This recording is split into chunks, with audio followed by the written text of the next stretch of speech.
Kwanza namshukuru Mungu kwa afya na uzima. Niko salama, niko mzima wa afya.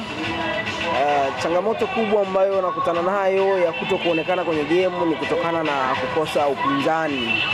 Kwa maana ya wapinzani wangu ambao nategemea kuwa wapinzani ndani ya Tanzania, basi wamekuwa wakijivuta na kuja kwa kusuasua, kwa maana kwamba mpinzani ambaye namtegemea Tanzania labda anaweza kunipa challenge ni Ghost, kwa maana ya Seif Ahmad au Ahmadias kwa maana ya Dogo Janja. Ndio wachezaji ambao nategemea ni wapinzani wangu kutoka timu tofauti, na ndio wachezaji ambao tuko kwenye level ya kuweza kunipa upinzani. Lakini sasa tatizo kubwa ni kwamba wamekuwa wakijisuasua, wamekuwa waoga, wavivu. Sisemi waoga kwa maana ya kwamba wananiogopa, hapana, lakini wamekuwa hawaonyeshi ushirikiano wa hizo battle za mara kwa mara.